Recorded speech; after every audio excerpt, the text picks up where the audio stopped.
Good morning, students. This is unit number 8, Atoms and Nuclei. ठीक है बेटा, ये भी आसान चैप्टर है। पहला क्वेश्चन है, explain Thomson's model of an atom. Thomson's model समझना है। थॉमसन्स मॉडल के बाद आएगा हमारा Rutherford's model of an atom, फिर आएगा Bohr's model of an atom. ये तीन मॉडल हमें पढ़ने हैं। इसमें स्टार्ट करना है Thomson's model of an atom से। ठीक है बेटा, एक एक करके हमें आगे बढ़ना है। सबसे पहला जो मॉडल है Thomson's model of an atom, वो देख लीजिए। इधर सुनिए।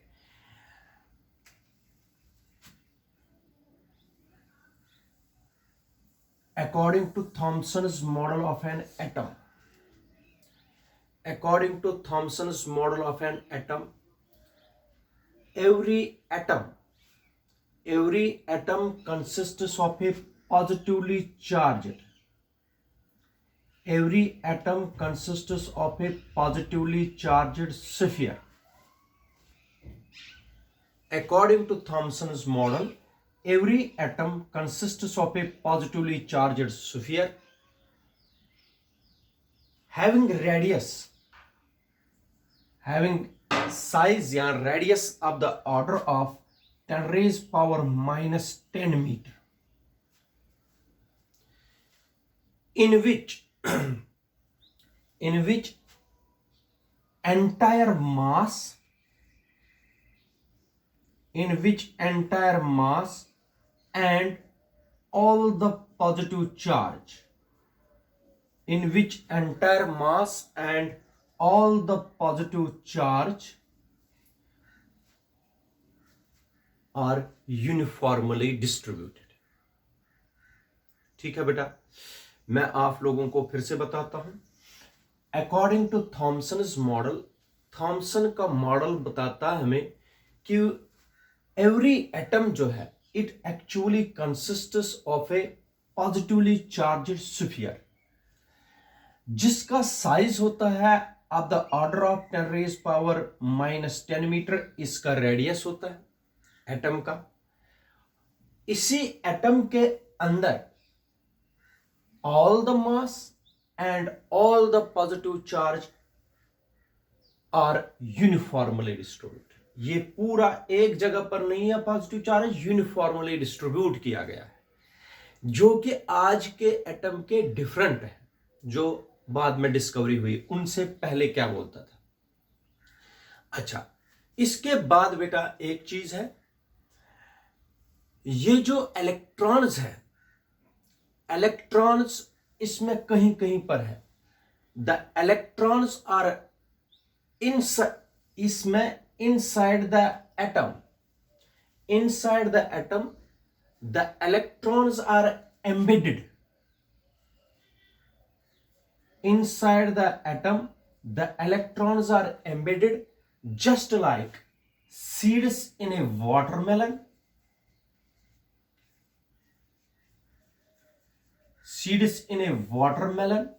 or plums in pudding.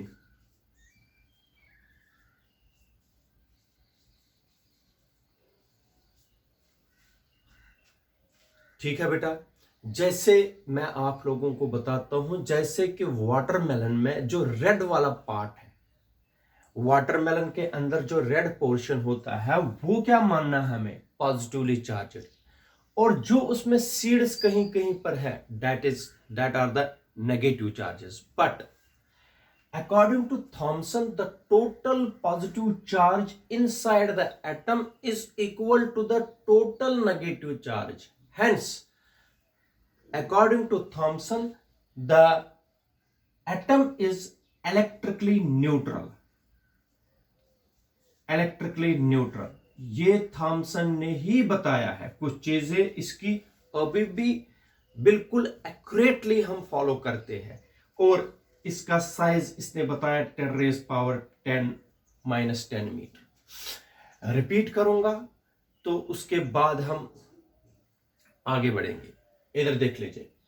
According to Thomson's model of an atom, every atom consists of a positively charged sphere which have radius of the order of 10 raised power minus 10 meter, which has radius of the order of 10 raised power minus 10 meter.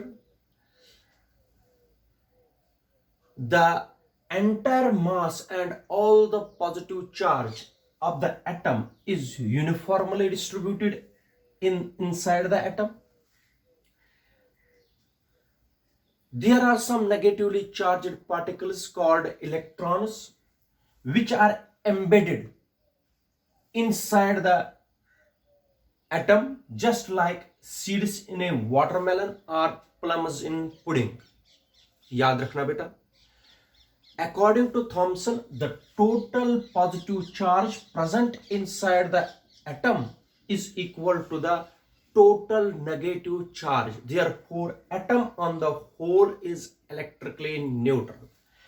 कुछ चीजें मैं आप लोगों को बताता हूं जो हमें फॉलो करने हैं. थॉमसन के मॉडल में कहीं पर भी एटम के अंदर न्यूक्लियस नहीं है. न्यूक्लियस तो डिस्कवर नहीं हुआ था बेटा तब तक. थॉमसन के मॉडल के हिसाब से कहीं पर भी ऑर्बिट्स नहीं है. ठीक है, ये आप लोग देख सकते हो थॉमसन के मॉडल में. लेकिन थॉमसन ने जो कुछ चीजें बताई वो बाद में भी एक्यूरेट निकली. That is the size of the atom is of the order of 10 raised power minus 10 meter and the atom is electrically neutral. ये आज भी accurately follow करते हैं. इसको बोलते हैं Thomson's model of an atom. अच्छा, इसके ड्रॉबैक्स थे. इसके ड्रॉबैक्स थे बेटा. ड्रॉबैक्स जो है इसके ड्रॉबैक्स दो है. फर्स्ट ड्रॉबैक है, याद रखना, it could not explain the origin of spectral lines. It could not, ये जो थॉमसन का मॉडल है, it could not explain the origin of spectral lines. जैसे Lyman series, Balmer series, Paschen series. It could not explain the origin of spectral lines. Spectral lines in hydrogen and other atoms as observed by Bohr. ये explain नहीं कर पाया origin of spectral lines in hydrogen and other atoms which was observed by Bohr. Second, it could not explain the scattering of. It could not explain the scattering of alpha particles. It could not explain the scattering of alpha particles from thin gold foil as is observed by Rutherford.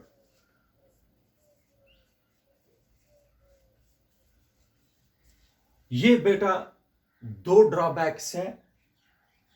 Thompson का model explain नहीं करा पाया origin of the spectral lines which later on observed by Bohr, and it could not explain the scattering of alpha particles as is observed later on by Rutherford.